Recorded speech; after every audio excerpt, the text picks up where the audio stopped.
Working hard for something we don't care about is called stress. Working hard for something we love is called passion. I think one of the mistakes that people make is they think purpose comes from their job. I've been a whatever for so many years, and when then I lose my job or I retire, I now don't have a sense of purpose because I so closely associated my self-worth with the job that I did. I knew what my job was, I had a sense of purpose.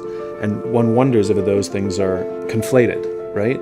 Which is, I had a sense of purpose for my job, but then when I didn't have the job, all of a sudden I woke up in the morning, didn't know what to do. The purpose is not your MOS. Your purpose is not you're a saw gunner. Your purpose is not the job that you wake up to do every day. Your purpose is something bigger. I have 5 little rules that you can follow as you find your spark and bring your spark to life. The first is to go after the things that you want. Let me tell you a story. So a friend of mine and I, we went for a run in Central Park. The Roadrunners organization, on the weekends, they host races.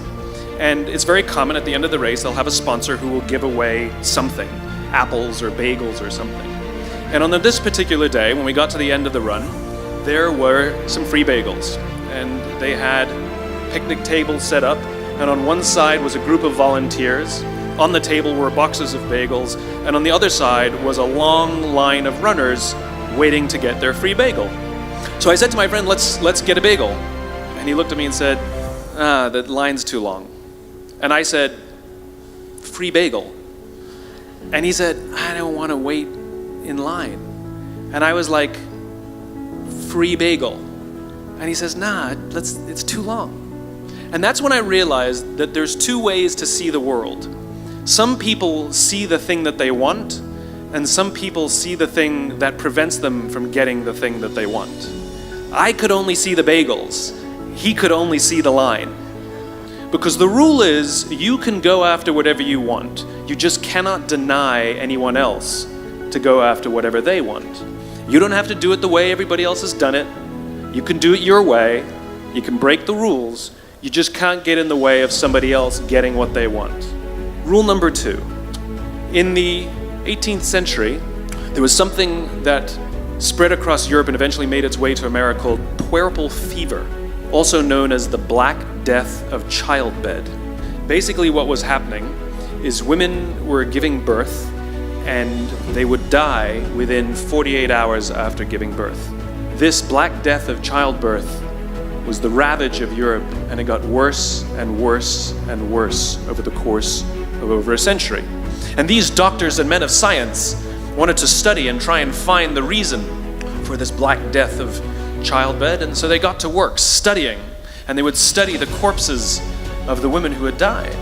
And in the morning they would conduct autopsies, and then in the afternoon they would go and deliver babies and finish their rounds. And it wasn't until somewhere in the mid-1800s that Oliver Wendell Holmes realized that all of these doctors who were conducting autopsies in the morning weren't washing their hands before they delivered babies in the afternoon. And he pointed it out and said, guys, you're the problem. And they ignored him and called him crazy for 30 years, until finally somebody realized that if they simply washed their hands, it would go away. And that's exactly what happened. When they started sterilizing their instruments and washing their hands, the Black Death of childbed disappeared. The lesson here is, sometimes you're the problem. Take accountability for your actions. You can take all the credit in the world for the things that you do right, as long as you also take responsibility for the things you do wrong. It must be a balanced equation. You don't get it one way and not the other. You get to take credit when you also take accountability. Lesson 3, take care of each other. The United States Navy SEALs are perhaps the most elite warriors in the world. And one of the SEALs was asked, who makes it through the selection process? Who is able to become a SEAL? And his answer was, I can't tell you the kind of person that becomes a SEAL. I can't tell you the kind of person that makes it through BUD/S, but I can tell you the kind of people who don't become SEALs. He says the guys that show up with huge, bulging muscles covered in tattoos who want to prove to the world how tough they are, none of them make it through. He said the preening leaders who like to delegate all their responsibility and never do anything themselves, none of them make it through. He says some of the guys that make it through are skinny and scrawny. He said some of the guys that make it through, you will see them shivering out of fear.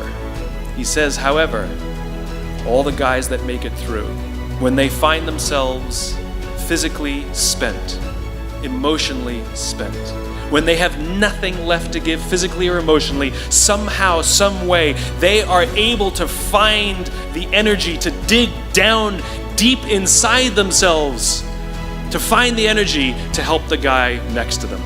They become SEALs, he said.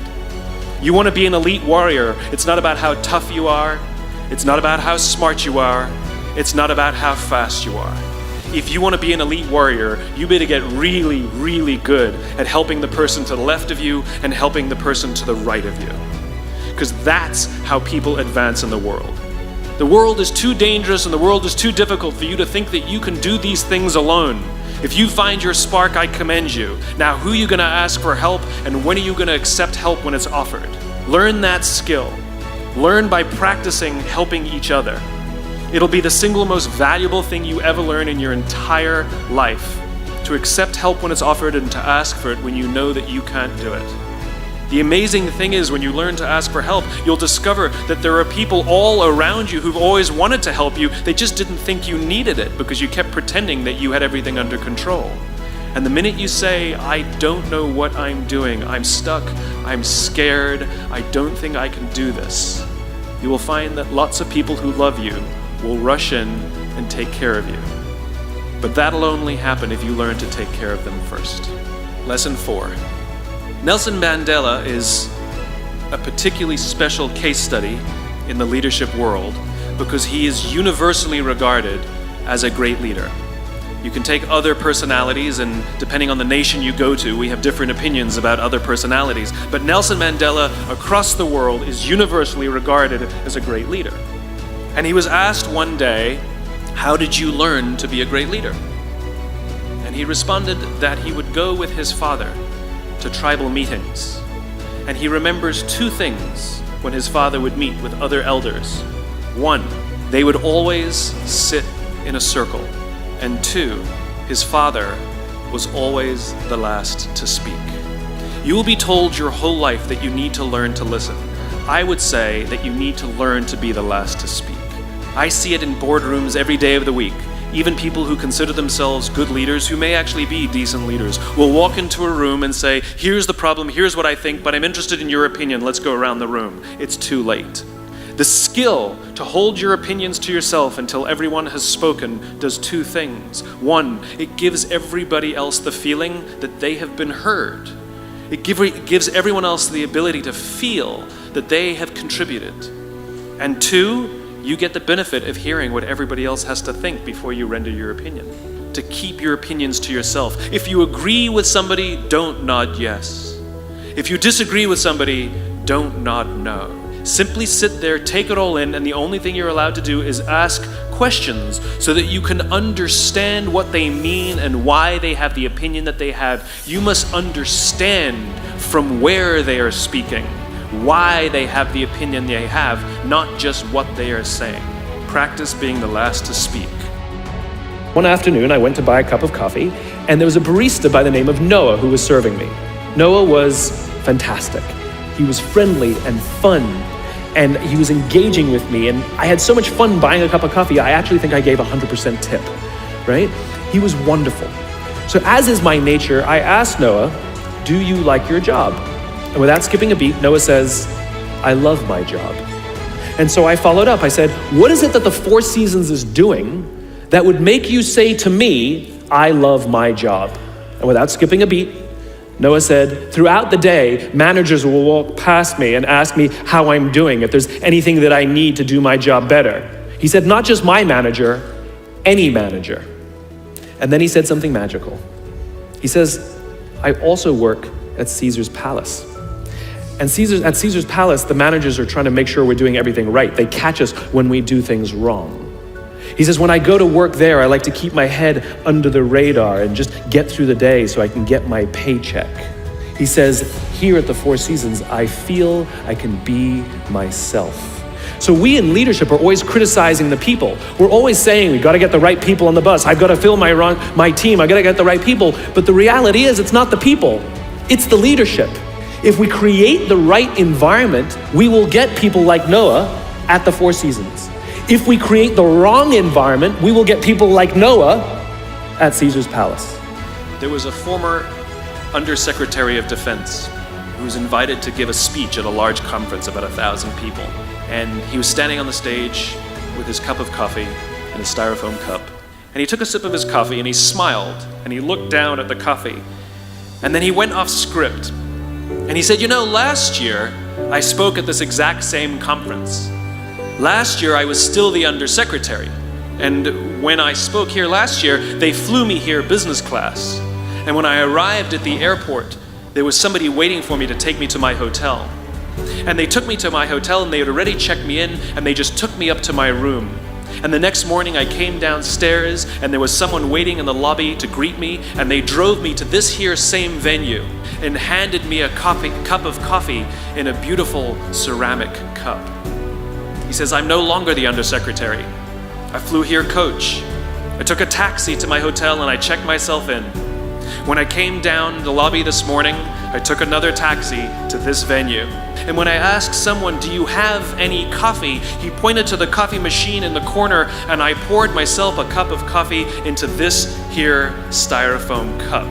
He says the lesson is, the ceramic cup was never meant for me. It was meant for the position I held. I deserve a styrofoam cup. Remember this. As you gain fame, as you gain fortune, as you gain position and seniority, people will treat you better. They will hold doors open for you. They will get you a cup of tea and coffee without you even asking. None of that stuff is meant for you. That stuff is meant for the position you hold. It is meant for the level that you have achieved of leader or success or whatever you want to call it. But you will always deserve a styrofoam cup. Remember that lesson of humility and gratitude. You can accept all the free stuff. You can accept all the perks. Absolutely, you can enjoy them. But just be grateful for them and know that they're not for you. And so I keep meeting these wonderful, fantastic, idealistic, hardworking, smart kids. They've just graduated school. They're in their entry-level job. I sit down with them and I go, how's it going? They go, I think I'm gonna quit. I'm like, why? They're like, I'm not making an impact. I'm like, you've been here 8 months. It's as if they're standing at the foot of a mountain and they have this abstract concept called impact that they want to have in the world, which is the summit. What they don't see is the mountain. I don't care if you go up the mountain quickly or slowly, but there's still a mountain. And so what this young generation needs to learn is patience. That some things that really, really matter, like love, or job fulfillment, joy, love of life, self-confidence, a skill set, any of these things, all of these things take time. Sometimes you can expedite pieces of it, but the overall journey is arduous and long and difficult. All you need to do is have the will and the desire to want to understand what drives and inspires you.